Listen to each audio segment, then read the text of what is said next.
I never thought a tiny USB drive could make a grown man sweat like that. But there he was, Oliver, my husband of 6 years, sitting across from me in the courtroom with beads of perspiration forming on his upper lip. His expensive navy suit suddenly looked too tight. His solicitor kept leaning over to whisper urgently in his ear, but Oliver wasn't listening. He was staring at the small object I'd just placed on the table between us, a snowflake. A delicate, crystalline USB drive that caught the fluorescent lights and threw tiny rainbows across the polished wood. I'd chosen it carefully. Something beautiful to hold. Something ugly. Judge Thornbury adjusted her glasses and leaned forward slightly. She was a woman in her late 50s with steel-grey hair pulled back in a neat bun and eyes that looked like they'd seen every type of human behavior imaginable. Nothing much surprised her anymore, but even she seemed curious about the snowflake sitting there, so innocent and small. "Mrs. Ashford," she said, her voice crisp and professional. "You indicated you have evidence to present regarding the breakdown of your marriage?" I nodded. My hands were folded calmly in my lap, though my heart was hammering so hard I was certain everyone could hear it. I'd practiced this moment 100 times with Fiona. Stayed calm. Speak clearly. Don't let them see you shake. "Yes, Your Honour," I said. My voice came out steadier than I expected. "Everything is on this USB drive." Oliver's solicitor, a thin man named Geoffrey with a pointed nose and an expensive watch, raised one eyebrow. He glanced at Oliver, then back at me. "Your Honour, we weren't informed that Mrs. Ashford would be presenting digital evidence today." "I filed the appropriate notices," I replied quietly. I had. Fiona had made absolutely certain of that. Every form, every deadline, every legal requirement met perfectly. Judge Thornbury nodded. "The court received notification. Continue, Mrs. Ashford." I could feel eyes on me from the gallery. Camilla was sitting in the second row, her pearl necklace catching the light every time she shifted. She'd dressed for this like she was attending the opera burgundy suit. Perfectly styled blonde hair with just enough grey to look distinguished. Makeup applied with surgical precision. She'd probably expected to watch me crumble today. Expected me to accept whatever scraps Oliver's legal team offered and disappear quietly, the way people like me were supposed to. I met her eyes for just a moment. Her expression was confident, almost amused. She had no idea what was coming. "What exactly is on this storage device?" Judge Thornbury asked, picking up the snowflake USB and examining it. 6 years of evidence, Your Honour," I said. "Communications, financial records, photographs, audio recordings, everything that shows the true nature of my marriage and why it ended." That's when Oliver made a small noise in his throat. Not quite a cough, more like he'd swallowed something sharp. I looked at him then.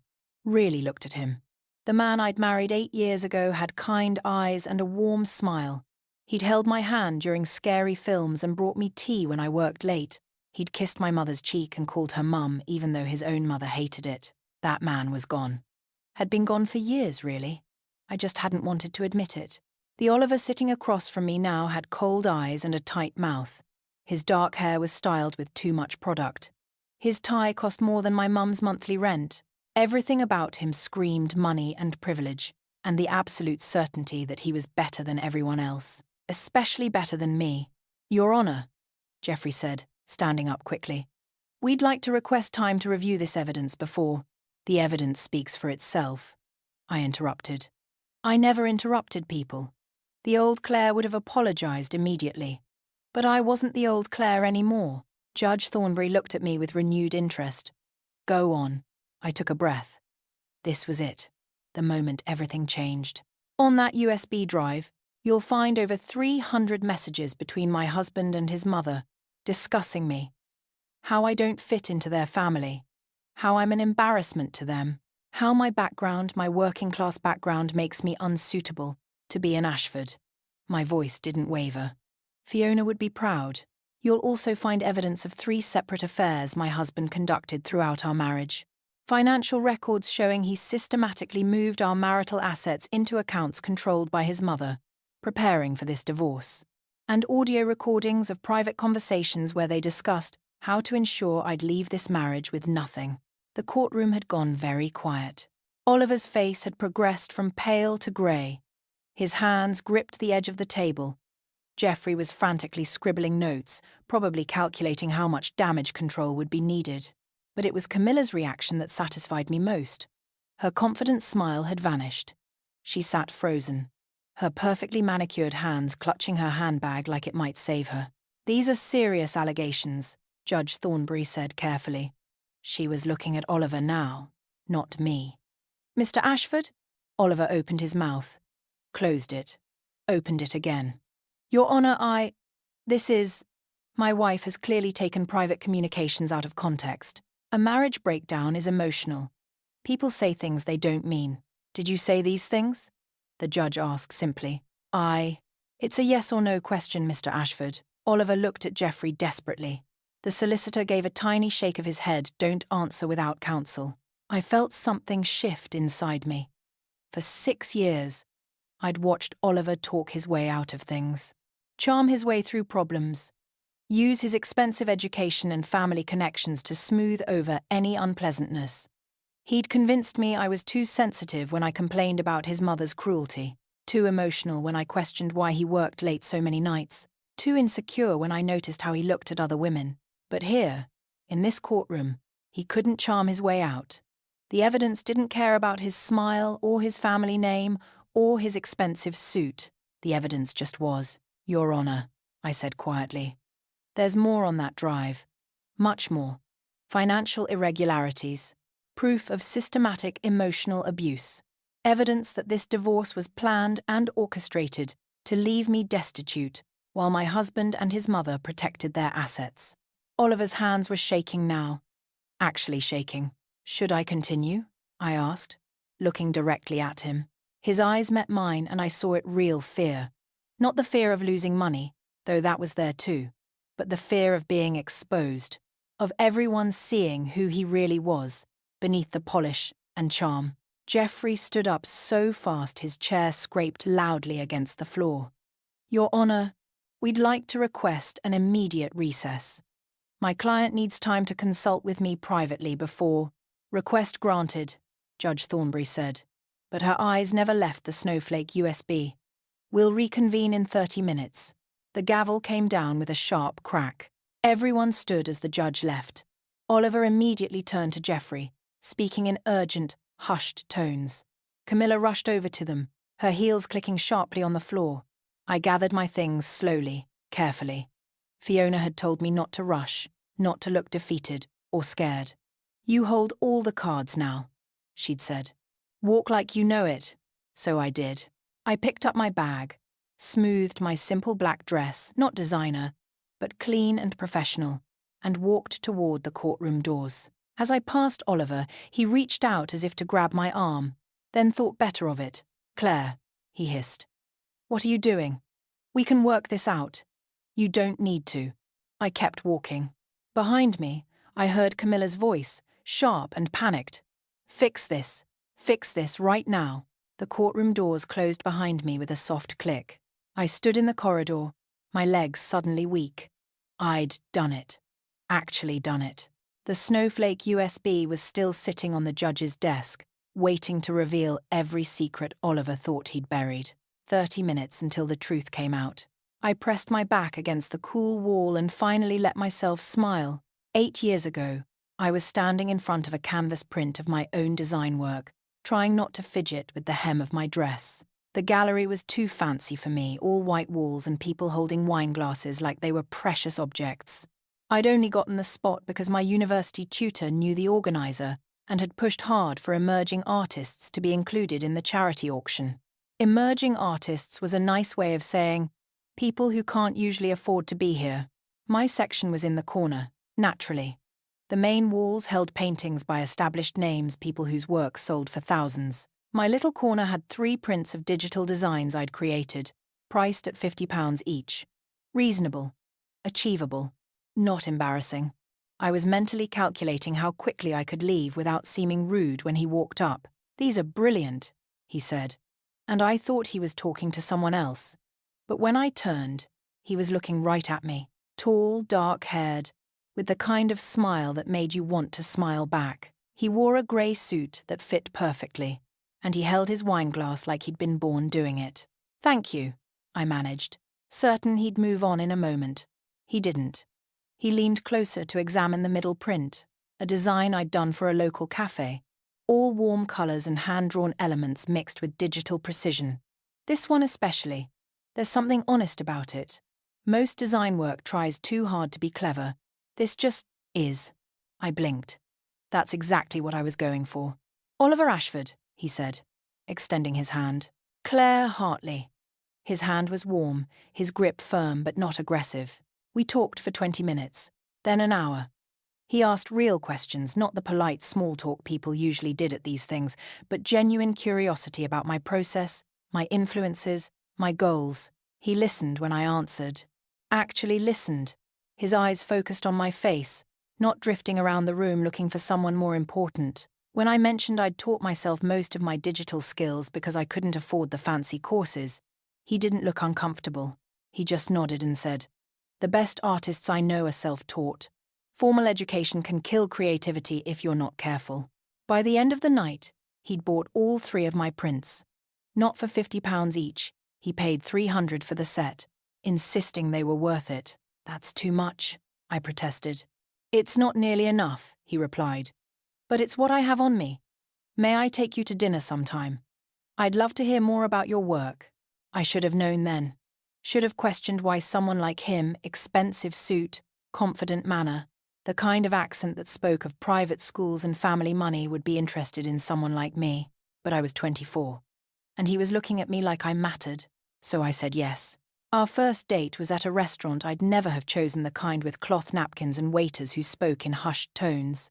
I wore my best dress and still felt underdressed. But Oliver didn't seem to notice. He asked about my childhood, my mum, what it was like growing up in a small flat in South London. I waited for the judgment.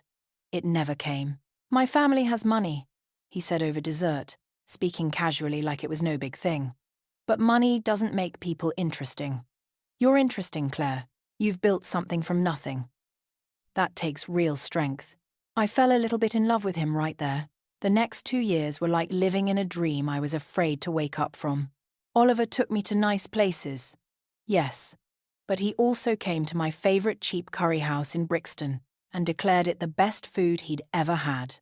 He met my mum in our tiny flat, sat on our worn sofa, drank tea from chipped mugs, and chatted with her about her job at the supermarket, like she was the most fascinating person he'd ever met. My mum loved him. "He's got kind eyes," she told me later. "And he looks at you proper, not through you." Oliver supported my work.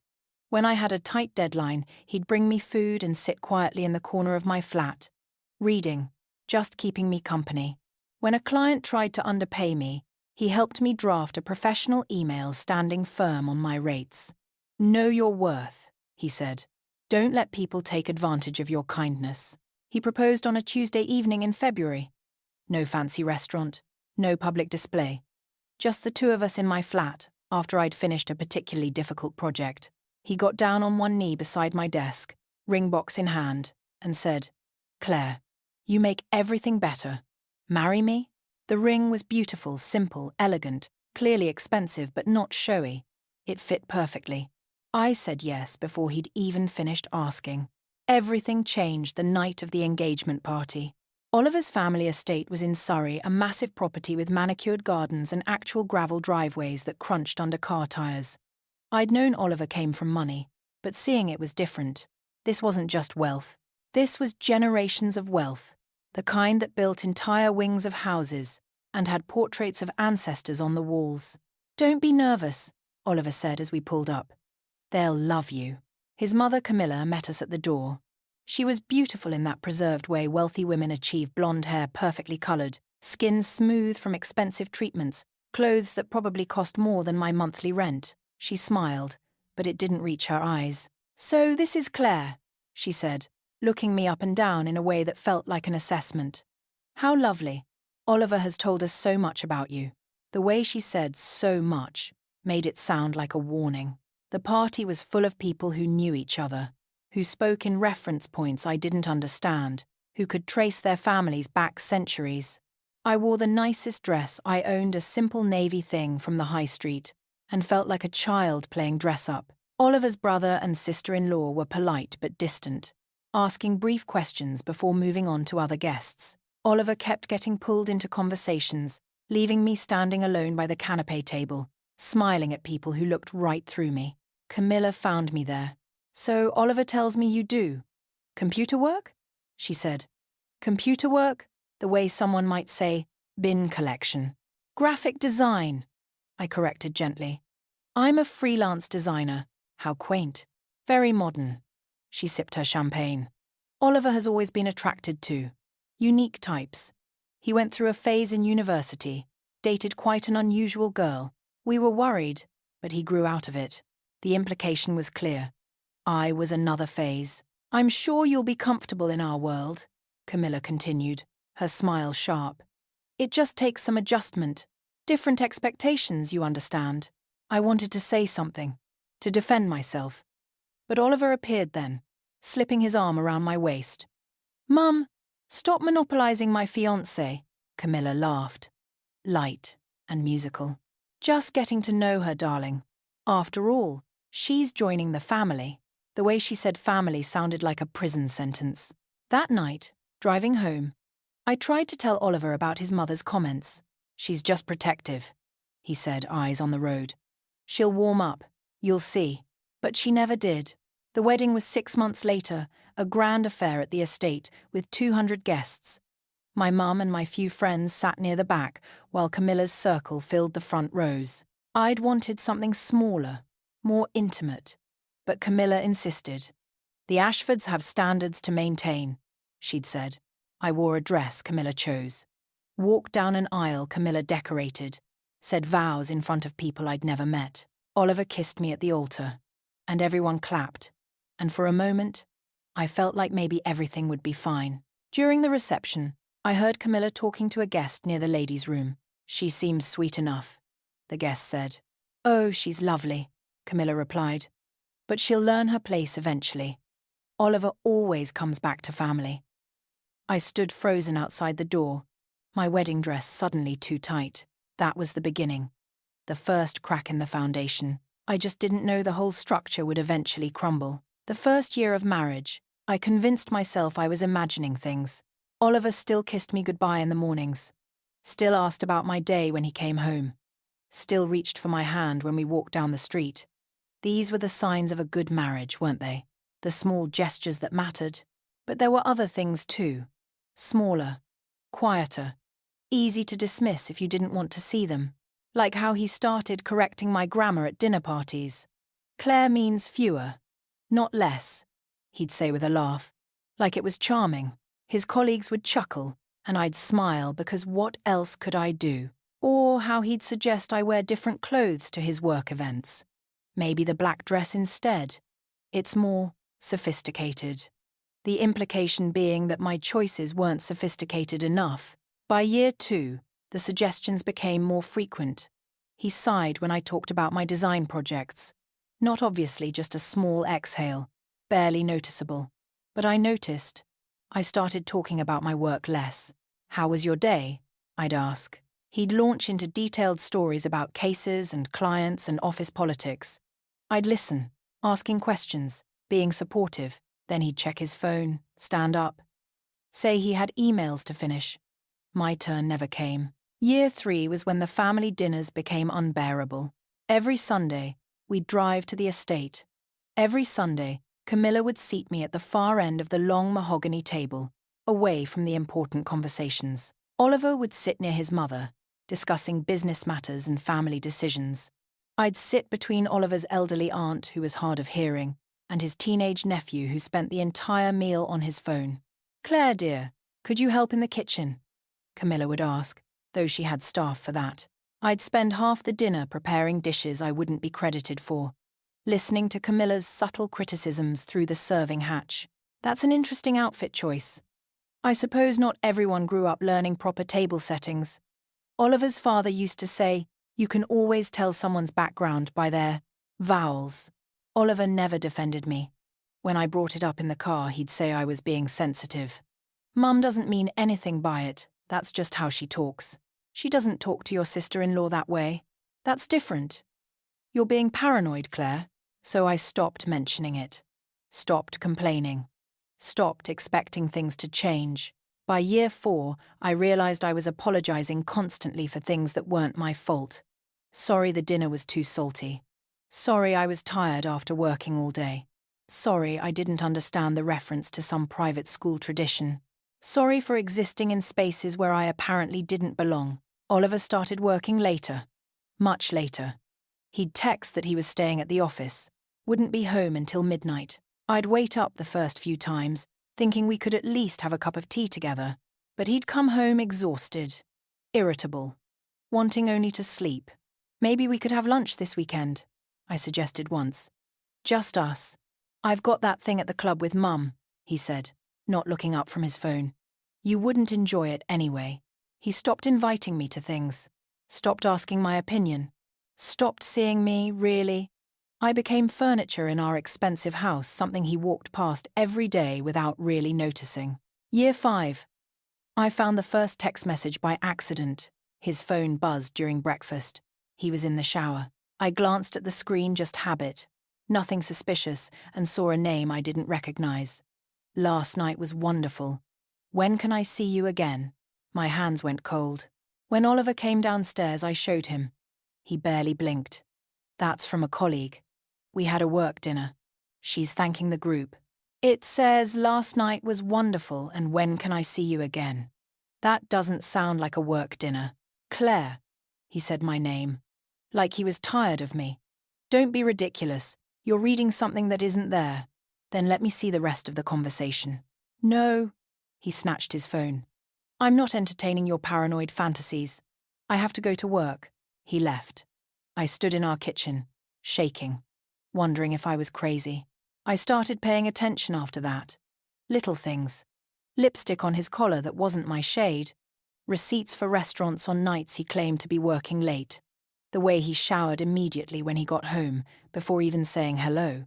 When I asked, he had explanations for everything. The lipstick was from a colleague's greeting kiss at a party. The restaurants were client dinners. The showers were because he felt grimy from the commute. Maybe I was paranoid. Maybe this was just what marriage looked like after 5 years. Maybe I was the problem. Year 6 started with hope. New year, fresh start. I suggested we take a holiday together, just the two of us. Somewhere quiet where we could reconnect. I can't take time off right now, Oliver said. Big case coming up. What about a weekend? Just 2 days? Claire, why are you being so needy? We're married. We don't need to prove anything. So I focused on making our home nicer. I redecorated the sitting room, choosing colours I thought he'd like. When he came home and saw it, he frowned. It's very bright. I thought it might cheer the space up. Mum's decorator friend could have done something more tasteful. This looks like something from a catalogue. It was from a catalogue. Because I'd paid for it with my own money. Money I'd earned from the clients Oliver no longer asked about. Then came December. Christmas month. Usually stressful, but I decided to make it special. I'd create the perfect Christmas Eve dinner. Show Camilla that I could do this, that I belonged. I spent days planning the menu. All of Camilla's favourites, dishes she'd mentioned liking over the years. I bought the best ingredients I could afford. I decorated our house with fresh greenery and candles, making everything warm and inviting. Oliver barely noticed. Looks nice, he muttered, glancing around before returning to his laptop. December 24th arrived cold and bright. I'd been cooking since dawn. The house smelled of roasted meat and spices. The table was set with our wedding china. Everything was perfect. Oliver's family arrived at 7. Camilla swept in wearing burgundy silk, her critical eyes scanning the room immediately. How festive, she said, in a tone that suggested it wasn't. Oliver's brother and sister-in-law, his aunt, his 2 cousins, they all filed in, polite but distant.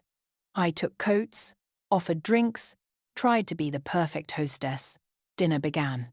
I'd worked so hard on every dish, but the compliments were thin and mechanical. Very nice. Quite good. Nothing more. I tried to join the conversation. They were discussing some scandal involving a mutual friend. I asked a question just trying to participate, and Camilla spoke over me, directing her answer to Oliver's sister-in-law instead. It happened 3 more times. I'd start to speak, and someone would interrupt, redirecting the conversation away from me. It was like I wasn't there, like I was a ghost at my own dinner table. After the main course, I brought out dessert, a complicated chocolate torte I'd spent hours perfecting. Camilla took 1 bite and set down her fork. "Shop bought?" she asked sweetly. "No, I made it." "Oh, it tastes rather commercial." The table went quiet. Oliver said nothing. Just cut another piece of his own dessert, eyes on his plate. I started clearing dishes, needing something to do with my hands. In the kitchen, I stacked plates carefully, my hands trembling slightly. Through the doorway, I could hear their voices continuing without me. Then, Camilla's voice rose slightly, clear and carrying. "You really should have listened to me, darling." I pressed my back against the kitchen counter, holding the plates so tightly my knuckles went white. Camilla was still talking in the dining room, her voice floating through the doorway like poison in the air. "I told you she wasn't right for this family. But you wouldn't listen. You never listen when it comes to these things." Oliver murmured something I couldn't quite hear. My heart was pounding so hard I thought it might crack my ribs. I should walk away, go upstairs, not listen to this, but my feet wouldn't move. "She tries, I suppose," Camilla continued. "But breeding will always show. Or, in her case, the lack of it. You can dress them up, teach them which fork to use, but they'll always be what they are underneath." Someone laughed. A small, uncomfortable sound, but still a laugh. I set the plates down carefully and walked toward the dining room. Not running, not storming, just walking. Steady and quiet. When I reached the doorway, I stopped. They didn't notice me at first. Oliver was nodding at something his mother had said. His brother was refilling wine glasses. His sister-in-law was checking her phone. Then Oliver spoke, and his voice was clear. Too clear. Every word a knife. "You embarrass me, Mum was right. You were always below us." The world stopped. I must have made a sound because everyone turned to look at me. The plates I'd been holding weren't in my hands anymore. I'd set them down. When? I couldn't remember. Camilla's face showed no shame, no guilt. If anything, she looked satisfied, like she'd been waiting years to have this said out loud. She smiled at me. Actually smiled. "My son deserves someone classier." 6 years. 6 years of biting my tongue, of accepting small cruelties, of telling myself I was being too sensitive. 6 years of shrinking myself smaller and smaller, trying to fit into a space that was never meant for me. My chest felt empty. Not broken, just hollow. Like someone had reached in and scooped out everything vital and left only air behind. Oliver was looking at me with irritation now.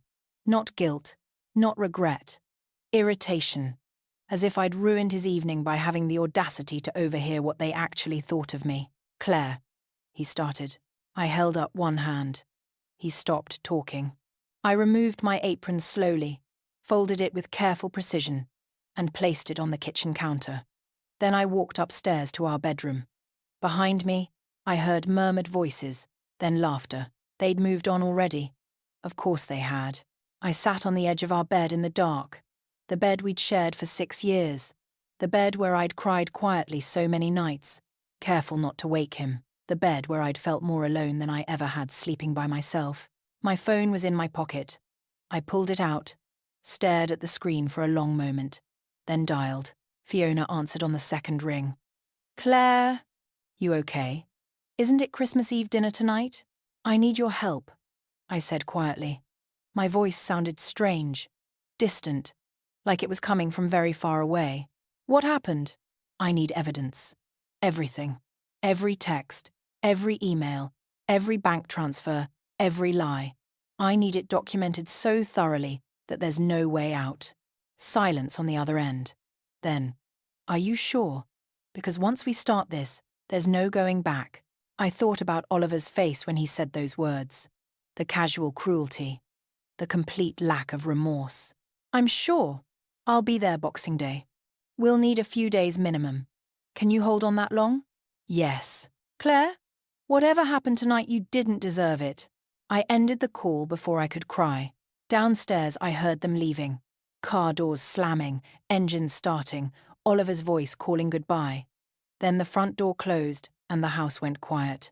He didn't come upstairs, not for hours. I heard him in the sitting room, television on, the clink of a glass, having a drink, relaxing after dinner with his family. I lay on top of the covers, fully dressed, staring at the ceiling. Around midnight, he finally came to bed. He moved around the room quietly, whether to avoid waking me or because he simply didn't care. I couldn't tell. He climbed into bed, turned away from me, and within minutes was breathing deeply, asleep, peaceful, unburdened. I stared at his back in the darkness and felt nothing. The next morning was Christmas. We opened presents like actors in a play. He gave me expensive perfume the brand Camilla wore. I gave him the first edition book I'd saved for months to buy. He glanced at it, said cheers, and set it aside. We ate breakfast in silence. He checked his phone constantly. I watched him and wondered how I'd ever loved him. "I'm going to the club later," he said, not looking up from his screen. "Mum's organised a Boxing Day lunch thing." "Of course she has." He finally looked at me. "What's that supposed to mean?" "Nothing. It means nothing." He studied my face for a moment, and I saw something flicker in his eyes. Uncertainty, maybe, or suspicion. But then his phone buzzed and he looked away. The moment gone. Fiona arrived on Boxing Day with 2 large bags and the kind of expression that meant business. Oliver had already left for his mother's lunch. He hadn't invited me. We both pretended not to notice. "Right," Fiona said, setting up her laptop on the dining room table. "Show me everything." His laptop, phone backups, bank statements, anything he's left lying around. We're going to document every single thing. It took 3 days. 3 long, exhausting days of digging through Oliver's digital life while he was at work, oblivious to what was happening in his own home. Fiona was brilliant. She knew exactly where to look, how to access password-protected accounts, how to recover deleted messages. What we found was worse than I'd imagined. Hundreds of messages between Oliver and Camilla, spanning years. Messages where they mocked my clothes, my accent, my family, my work. Messages where Camilla sent money with notes like, "For tolerating her this month," and "Compensation for your patience." 3 affairs. Not 1, 3. Women from his office, from his social circle. Women Camilla knew about. In one email, Camilla actually encouraged it. "The girl from litigation is much more suitable. Well-bred family. Her father is a high court judge." After a quiet divorce, naturally. They'd been planning this. Planning to discard me. They'd just been waiting for the right moment. We found texts between Oliver and his brother, calling me the charity case and Oliver's social experiment. Jokes about how long I'd last before I realized where I stood. Financial records showed Oliver had been moving money for 2 years, transferring assets into accounts under Camilla's name, hiding investments, preparing to divorce me and leave me with nothing. But the worst was the audio file. Fiona found it in a cloud backup, a recording from Oliver's phone from a family dinner I hadn't been invited to. He'd accidentally left his voice recorder on. In it, Camilla and Oliver discussed timing, how to handle the Claire situation, how to ensure I'd leave quietly without making a fuss. Oliver's voice, clear as day. "She'll be too humiliated to fight. She knows she never belonged." Camilla laughing. "I did warn you about marrying beneath yourself, but at least it's easy enough to fix. She'll slink back to whatever council estate she came from, and we can all forget this unfortunate chapter." "God, Mum, I can't believe I wasted 6 years. Consider it a learning experience." "Darling." Fiona looked at me when the recording ended. Her eyes were furious, but her voice was gentle. "Claire, this is more than enough. This is systematic abuse, financial manipulation, everything we need." I felt oddly calm. The hollowness in my chest had hardened into something else, something cold and clear and absolutely certain. "Put it all on a USB drive," I said. "Something memorable." Fiona searched online and found it a snowflake-shaped drive. Delicate, beautiful, perfect for holding ugly truths. "I'll organise everything by date," Fiona said. Financial documents, messages, audio files, evidence of affairs. All cross-referenced. This is airtight, Claire. They can't talk their way out of this. I filed for divorce on January 2nd. Oliver was surprised when the papers arrived, but not worried. Why would he be? I was nothing. I had nothing. His solicitor probably assured him it would be simple. The court date was set for late January. Oliver didn't prepare much. He had Jeffrey expensive, experienced, connected. What did he need to worry about? The night before the hearing, I sat in Fiona's flat. The Snowflake USB sat on the table between us. Catching the lamplight. Last chance to back out, Fiona said softly. Once you present this tomorrow, everything changes. His career, his reputation, his relationship with his family. It's nuclear, Claire. I picked up the USB. It was so light, barely weighed anything at all. He said I embarrassed him, I said quietly. He said I was always below them. He let his mother call me common and unsuitable and not good enough. For 6 years he let me believe I was the problem. I closed my hand around the snowflake. Tomorrow, he learns what embarrassment really feels like. Fiona smiled. The recess ended exactly 30 minutes later. I walked back into the courtroom with my shoulders straight and my head high. Fiona squeezed my hand once before taking her seat in the gallery. Oliver looked worse than before. His face had gone from grey to pale green, and there were sweat stains under the arms of his expensive suit. Jeffrey was whispering urgently in his ear, but Oliver kept shaking his head, his eyes fixed on the snowflake USB still sitting on the judge's desk. Camilla had moved to sit directly behind her son. Her perfect makeup couldn't hide the tight set of her mouth, or the way her hands clutched her handbag like it might escape. Judge Thornbury entered and we all stood. When we sat again, the room felt different, heavier, like the air itself knew something important was about to happen. Mrs. Ashford, the judge said, looking directly at me. Please continue. I took a breath and began. Your Honor, on that USB drive you'll find 6 years of documented emotional abuse, 347 messages between my husband and his mother, discussing me in degrading terms. They call me common. Beneath them, an embarrassment. His mother refers to me as the charity case and Oliver's unfortunate mistake. Oliver shifted in his seat. Jeffrey tried to interrupt, but Judge Thornbury held up one hand. You'll have your turn, Mr. Patterson. Mrs. Ashford, go on. There are also financial records showing my husband systematically transferred marital assets into accounts controlled by his mother over the past 2 years. A total of £83,000. Money from the sale of property we owned jointly. Money from investments in both our names. All moved without my knowledge or consent. Jeffrey scribbled notes furiously. Camilla's face had gone rigid. The USB also contains evidence of 3 separate affairs my husband conducted throughout our marriage. Emails, text messages, hotel receipts. The affairs were not only known to his mother, but actively encouraged by her. There's an email where she suggests he pursue a colleague because her family background is more suitable. Your Honor, this is... Jeffrey started. Is any of this untrue, Mr. Patterson? The judge asked sharply. Jeffrey looked at Oliver. Oliver looked at the table. I thought not. Continue, Mrs. Ashford. My voice was steady now. Stronger. There are also recordings, Your Honor. Conversations where my husband and his family discuss their plans to divorce me while ensuring I receive as little as possible. In one recording, my husband states, and I quote, "She'll be too humiliated to fight. She knows she never belonged." The courtroom was completely silent. Even the court reporter had stopped typing, staring at me with wide eyes. Would you like to hear the recording, Your Honor? I asked. Yes, Judge Thornbury said immediately. Yes, I would. Fiona had prepared for this. She'd loaded key recordings onto her tablet, fully authorized and time-stamped.